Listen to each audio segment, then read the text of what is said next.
Hai teman-teman, salam 5 roti, 2 ikan, buka hati, diberkati Tuhan. Apakah Pilatus berjasa dalam penyaliban Yesus?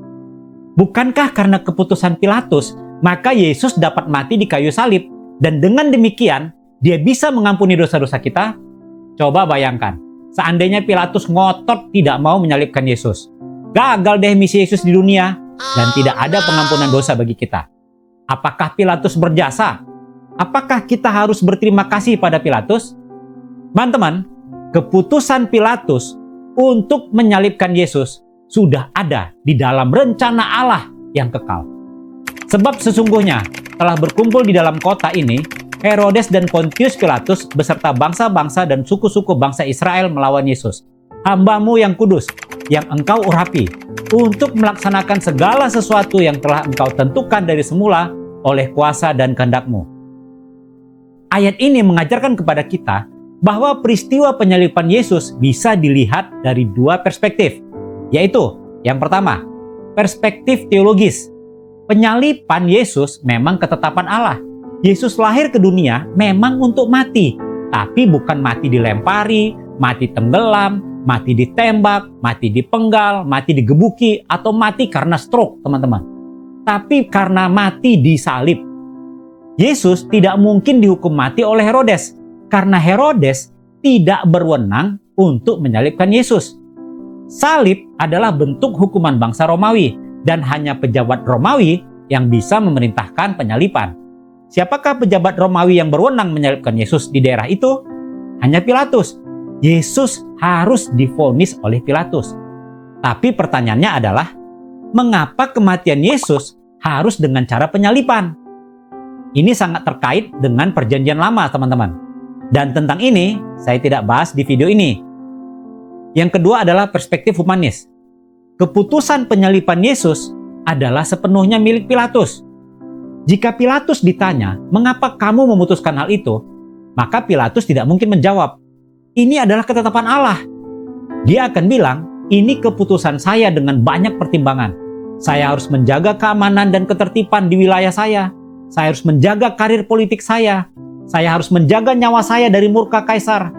Jadi teman-teman, dari perspektif ini, kita bisa melihat bahwa kedengkian hati para pemimpin Yahudi, keputusan Herodes mengembalikan Yesus ke Pilatus, pertimbangan Pilatus untuk menyelamatkan karirnya, dan akhirnya keputusan Pilatus menyalibkan Yesus. Ini semua secara bersama-sama membuat Yesus harus mati di kayu salib. Jika begitu teman-teman, dapatkah kita mengatakan bahwa Pilatus berjasa dalam peristiwa penyaliban Yesus? Tidak, teman-teman. Tuhan Yesus mengatakan bahwa memang dirinya harus disalibkan, tetapi celakalah orang yang menyerahkan dirinya. Ini menunjuk kepada perbuatan Yudas Iskariot yang mengkhianati Yesus. Tapi saya juga percaya hal ini pun berlaku pada Pilatus dan juga berlaku bagi para pemimpin Yahudi yang ngotot kalau Yesus harus disalibkan. Mari kita lihat lagi kedua perspektif tadi. Di dalam kekekalan, Allah memang sudah menetapkan kematian Yesus di kayu salib. Mengapa Allah menetapkan seperti itu? Karena kasih-Nya untuk menggenapi rencana dan kehendak Allah di dalam menyelamatkan kita, orang-orang berdosa. Di zamannya, Pilatus menjatuhkan hukuman mati pada Yesus. Mengapa Pilatus menjatuhkan hukuman itu? Untuk menghindarkan dirinya dari kesulitan. Semata-mata untuk kepentingan dirinya sendiri. Motif Pilatus bukan untuk menggenapi rencana Allah. Jadi, apakah Pilatus berjasa dalam karya salib Kristus? Tidak, karena motifnya bukan untuk menggenapi rencana Allah. Demikian juga halnya dengan Yudas. Apakah Yudas berjasa dalam karya salib Yesus? Tidak, teman-teman. Meskipun Yesus sendiri yang memilih Yudas. Jawab Yesus kepada mereka, bukankah aku sendiri yang telah memilih kamu yang 12 ini? Namun seorang di antaramu adalah iblis. Yang dimaksudkannya ialah Yudas, anak Simon Iskariot. Sebab dialah yang akan menyerahkan Yesus. Dia seorang di antara ke-12 murid itu. Yesus tahu teman-teman, bahwa Yudas akan mengkhianatinya. Tapi Yudas tidak terpaksa melakukan itu. Yudas dengan keinginannya sendiri, dengan sangat sadar. Motivasi Yudas menjual Yesus bukan untuk menggenapi rencana Allah, tapi untuk uang. Untuk keuntungan pribadinya, untuk 30 keping perak. Apakah Yudas berjasa dalam karya salib Yesus? Tidak, Karena motivasi Yudas bukan untuk menggenapi rencana Allah. Apakah para pemimpin Yahudi berjasa? Tidak. Tetapi seorang di antara mereka, yaitu Kayafas, imam besar pada tahun itu, berkata kepada mereka, "Kamu tidak tahu apa-apa, dan kamu tidak insaf bahwa lebih berguna bagimu jika satu orang mati untuk bangsa kita daripada seluruh bangsa kita ini binasa." Yang dimaksud Kayafas dalam ayat ini adalah, lebih baik Yesus mati daripada ia membahayakan agama Yahudi dan membuat orang Roma merampas tempat suci mereka. Itu adalah motif Kayafas di dalam membunuh Yesus. Hal itu dikatakannya bukan dari dirinya sendiri, tetapi sebagai imam besar pada tahun itu, ia bernubuat bahwa Yesus akan mati untuk bangsa itu.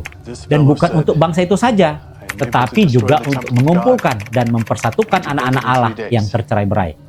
Meskipun Kayafas punya motif tersendiri untuk membunuh Yesus, ayat selanjutnya menunjukkan bahwa niat mereka itu, ide Kayafas itu untuk membunuh Yesus, itu merupakan rencana Allah yang merelakan Yesus mati di kayu salib demi menyelamatkan seluruh umat manusia. Teman-teman lihat, rencana manusia, kehendak bebas manusia yang berdosa, punya tujuan sendiri dalam penyaliban Yesus. Tetapi Allah juga menggunakan keputusan manusia itu untuk menggenapi rencananya.